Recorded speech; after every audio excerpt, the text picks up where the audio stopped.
Judicial. El Poder Judicial no despertaba más de un 5% de confianza entre las encuestas que hicimos, a nosotros nos llamó mucho la atención, pero acá entre los textos van a encontrar ustedes que está tomado como un elemento también de dificultad para poder realizar efectivamente el control de la criminalidad.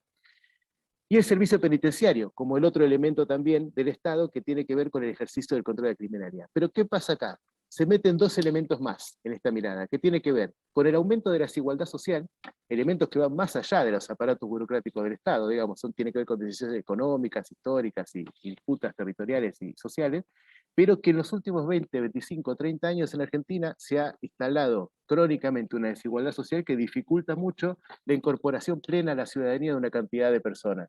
Bueno, eso también va generando determinados problemas de criminalidad que no se afectan solamente con políticas desde el lado de lo que son las históricas instituciones de la seguridad pública. Y por el otro lado está lo que es la percepción ciudadana de inseguridad. La percepción ciudadana de inseguridad no necesariamente va de la mano de las estadísticas de victimización. Puede que uno haya logrado a partir de una política pública hacer descender el crimen o el delito en un determinado territorio, pero a la población no le importa. A buena parte de la población no le importa. Y si uno va y le pregunta, ¿cómo está, mejor o peor el delito que el año pasado? Va a decir peor. Lo encontramos en las encuestas, hay un efecto muy fuerte, una sensación de aumento permanente de la criminalidad y, y que no basta con que uno efectivamente combata la criminalidad. Entonces lo que se mete ahora en el nuevo concepto más, no exclusivamente de seguridad pública, sino también pensando más en el concepto de seguridad ciudadana, es que toda política pública de seguridad no solo debe apuntar a controlar efectivamente la criminalidad, sino que además debe lograr modificar la percepción pública sobre la criminalidad, lograr que la ciudadanía empiece a sentirse más segura por otros elementos, tal vez simbólicos, que no tienen que ver solamente con el aumento o la baja de casos, sino con generar otras condiciones de seguridad. Y eso no va exclusivamente ni principalmente por el rol de la institución policial, ni por alguna de estas instituciones clásicas de la seguridad pública. Ahí es donde entran a jugar un montón de elementos que hacen a la vida política de una sociedad.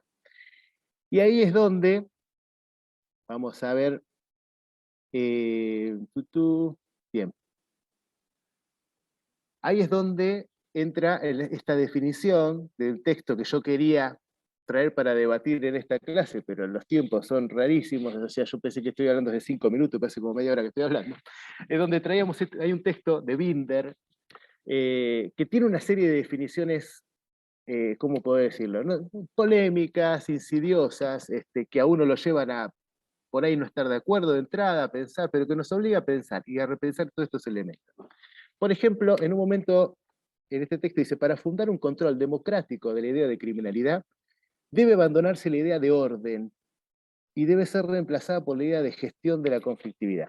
Me quedé pensando mucho esto con mis compañeros, acá discutimos este tema en los últimos 2 martes que nos vimos, en donde puede sonar muy linda la idea de que sí, bueno, por ejemplo, la fuerza policial debe gestionar las conflictividades, no pensar que está restableciendo un orden, porque ese orden se está resquebrajando todo el tiempo y ya no es el mismo que cuando se fundó.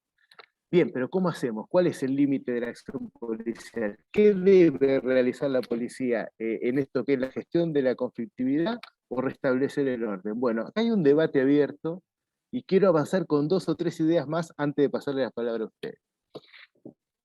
Binder, en ese texto, tira algunos temas más que son, para mí, a mi juicio, muy interesantes para pensar. Para pensar, no son lógicas de acción. Además de esa frase que les decía recién, de abandonar la idea de orden y reemplazarla por la gestión de la conflictividad, también en un momento dice que cuando pensamos políticas de seguridad estamos muy influidos por el derecho penal, y que el derecho penal lo que está haciendo es castigar una conducta de manera clara, que ya violó una norma, que ya se lo atrapó, que ya se lo puso a juicio, que ya se está decidiendo en tal caso sobre una pena, pero que pensar la política de seguridad con la lógica del derecho penal nos lleva a discutir, por ejemplo, la intensidad de las penas. Y habría que aumentar las penas, o bajar la edad de imputabilidad, o habría que lograr que en el servicio penitenciario tal cosa. Y que lo que plantea él dice que discutir el castigo no produce protección real y efectiva. Que cuando nosotros pensamos en política pública de seguridad, no debemos estar atravesados por el prejuicio del derecho penal. Eso es un tema que me parecía interesante traer y destacar.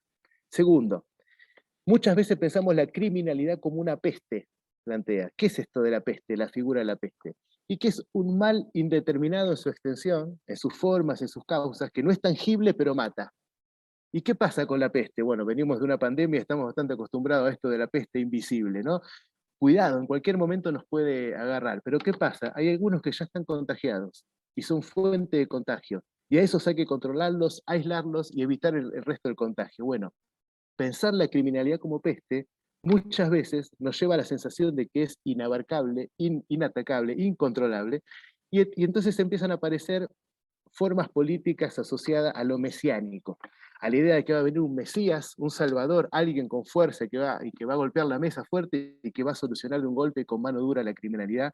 Y esas son también formas distintas de formas complejas de pensar cómo llevar adelante una política pública real sobre la criminalidad. Y además, tenemos un elemento más, que nunca hay que dejarlo de lado, que es el famoso tema del mercado y el negocio.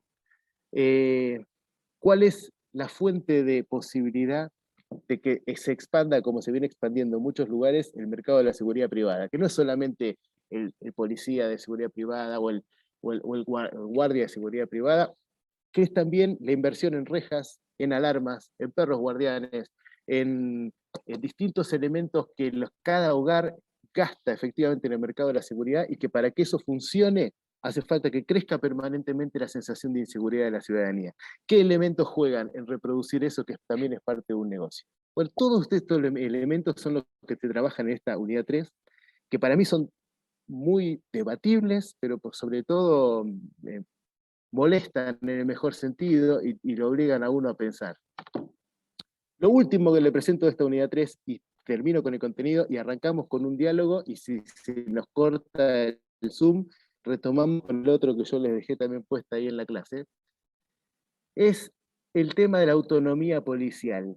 Y acá les voy a plantear un debate un poco falso, pero un poco forzado, pero que se los voy a forzar al fin como para que lo podamos pensar.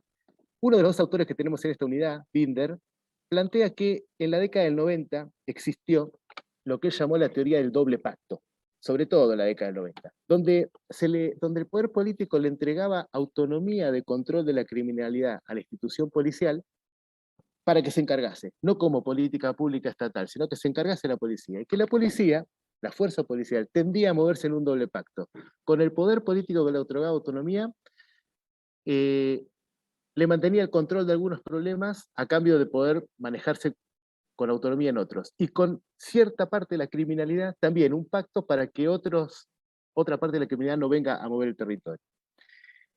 Y tenemos otro autor, Sain, en este mismo unidad, que plantea que el propio trabajo policial lo lleva a una autonomía relativa. ¿Qué es? ¿En qué se basa?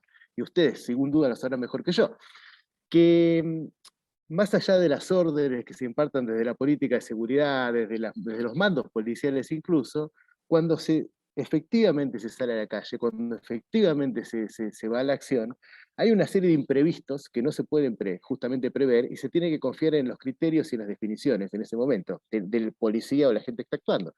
Entonces, en esas condiciones se da lugar a una autonomía funcional que muchas veces invierte la carga jerárquica, donde los que se terminan tomando decisiones en terreno, más allá de las decisiones previas, y que hay como una lógica que lleva necesariamente a la acción policial a una cierta autonomía relativa.